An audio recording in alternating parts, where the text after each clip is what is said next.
अस्सलाम वालेकुम। आप देख रहे हैं पीए न्यूज एचडी और मैं हूं आपके होस्ट सादिया बतूल।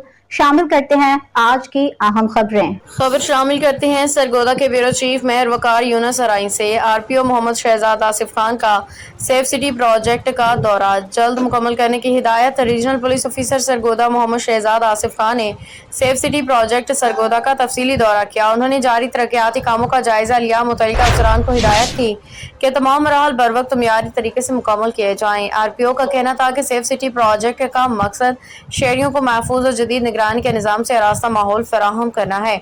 ये प्रोजेक्ट जुलाई में मुकम्मल कर लिया जाएगा और अपना काम शुरू कर देगा। सेफ सिटी के तहत शहर भर में जदीद सीसीटीवी कैमरे नस्ब किए गए हैं जो जराइम की रोकथाम, माहौलियाती आलूदगी, नाजायज तजावुजात, काले शीशे वाली गाड़ियों, बगैर हेलमेट मोटरसाइकिल सवारों के खिलाफ कानूनी कार्रवाई, ट्रैफिक मैनेजमेंट और हंगामी सूरत हाल में फौरी रद्दमल में मददगार साबित होंगे। इस प्रोजेक्ट से न सिर्फ कानून नाफिज करने वाले इदारे की कारकर्दगी में बेहतरी आएगी बल्कि अवाम को भी बराह रास्त सहूलत मैसर आएगी। इस मौका पे SP operation safe city Aamir Mushtaq और एसपी इन्वेस्टिगेशन जावेद अख्तर भी मौजूद थे। तर्जुमान Sargodha region police. News studio से अब तक के लिए इतना ही। मजीद खबरों और अपडेट्स के लिए देखते रहिए पीए न्यूज एचडी।